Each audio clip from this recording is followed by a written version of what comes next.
11 weeks शुरू हो गए हैं, यानी कि हमारे पहले 3 महीने अभी पूरे होने आए हैं। इस वीक में आपको क्या इम्पोर्टेंट चेकअप करवाने हैं, आपको क्या क्या डॉक्टर एडवाइस करेंगे और इस वीक में आपको क्या प्रिकॉशंस लेने हैं। तो इस वीडियो के एंड तक ज़रूर बने रहें। मैं हूँ doctor Neha Jadhav, obstetrician, gynaecologist और IVF स्पेशलिस्ट। पिछले 10 सालों से पिंपले सौदागर, पुणे में प्रैक्टिस कर रही हूँ। अब हम देखेंगे कि इस वीक में मदर को क्या क्या प्रिकॉशंस लेने होते हैं। आपके इस वीक ऑफ प्रेगनेंसी में हमारी इम्यूनिटी प्रेगनेंसी में काफ़ी कम होने के कारण हम बहुत सारे इन्फेक्शंस के हम शिकार हो सकते हैं। सही पोषण का लेना ज़रूरी है, सही नींद लेना ज़रूरी है, कम से कम 7 से 8 घंटे की रात की नींद लेना ज़रूरी है। कोई भी स्ट्रेस से आप बचें और बहुत सारा पानी पी के आपका हाइड्रेशन मेंटेन रखें ताकि इन इन्फेक्शन से हम बच सकें। जैसे हमने कहा कि गर्भाशय की साइज़ बढ़ रही है, वैसे ही वो हमारे आगे जो यूरिन की बैग है उस पर थोड़ा प्रेशर क्रिएट करता है, जिसके कारण मदर्स को बार बार यूरिन लगना, फ्रीक्वेंसी होना, ये बहुत ही आम बात है। पर अगर हम हमारा हाइड्रेशन यानी पानी का इंटेक सही नहीं रखते तो यूरिन इन्फेक्शंस भी बहुत इजीली कैच होते हैं। तो ये जो सिम्टम है वो नॉर्मल है या ये कोई इन्फेक्शन के कारण हो रहा है, इसको डिफरेंशिएट करना बहुत ज़रूरी है।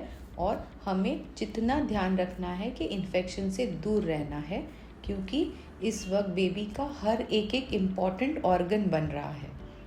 डाइट, एक्सरसाइज और हाइड्रेशन के साथ हमारे नॉर्मल योगा, प्रेगनेंसी एक्सरसाइजेस करना बहुत ज़रूरी है, क्योंकि इन एक्सरसाइज के कारण हमें जो आगे प्रेगनेंसी के कॉम्प्लिकेशंस है ये होने की संभावना काफ़ी हद तक कम हो जाती है। अब हम देखेंगे कि इस वीक में आपको आपके डॉक्टर क्या क्या टेस्ट एडवाइस करेंगे। हर बार आप जब भी आपके गायनेकोलॉजिस्ट से मिलते हो, इस वीक ऑफ प्रेगनेंसी में भी वो आपका वेट, आपका ब्लड प्रेशर, आपके ब्लड और यूरिन के टेस्ट कुछ एडवाइस करते हैं, ताकि हमें पता चले कि हमें कोई पहले से कोई कॉम्प्लिकेशन मौजूद है क्या और हमारी प्रेगनेंसी कॉम्प्लिकेटेड या अनकॉम्प्लिकेटेड प्रेगनेंसी में गिनी जाएगी। डॉक्टर से डिटेल जांच करवाना बहुत ज़रूरी है ताकि हम पहले से ही कुछ प्रिकॉशंस ले सकें, ताकि हमारी प्रेगनेंसी में कॉम्प्लिकेशंस कम हो। कॉम्प्लिकेटेड प्रेगनेंसी हम किसे कहेंगे?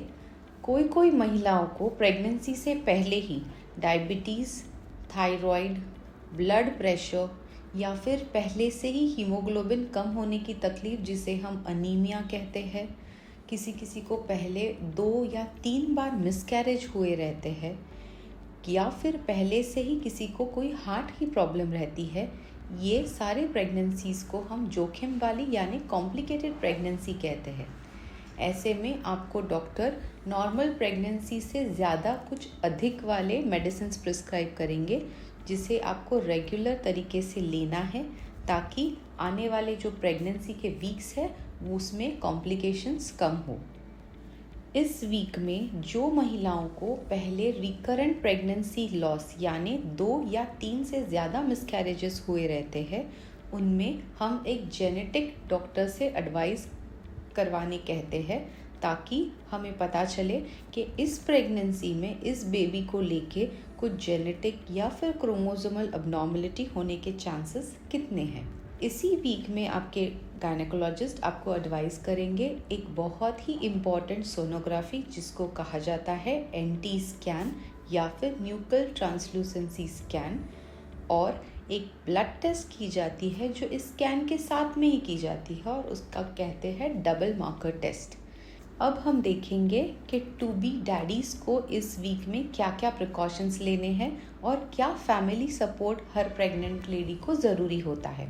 हर प्रेग्नेंट लेडी को एक पार्टनर का सपोर्ट और फैमिली सपोर्ट मिलना बहुत ज़रूरी होता है, क्योंकि healthy mother, healthy baby, healthy pregnancy के लिए एक हेल्दी माहौल भी तो होना ज़रूरी है।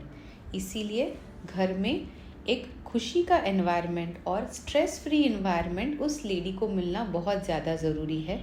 उनके डाइट का, उनके खाने पीने का, उनके एक्सरसाइज का ध्यान आपको रखना है और वो सारे मेडिसिन सही टाइम पे ले रहे हैं ना, इसका भी आपको ध्यान रखना है।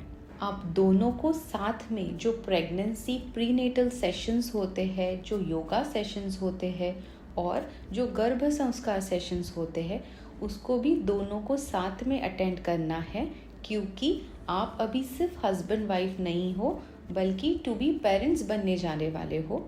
सो एज अ पेरेंट आपको जो भी संस्कार आपके बेबी को देने हैं वो डिलीवरी के बाद नहीं बल्कि मदर के पेट में से ही ये देना शुरू करें, तो एक हेल्दी बेबी और एक हेल्दी डिलीवरी होने की संभावना काफ़ी हद तक बढ़ जाती है।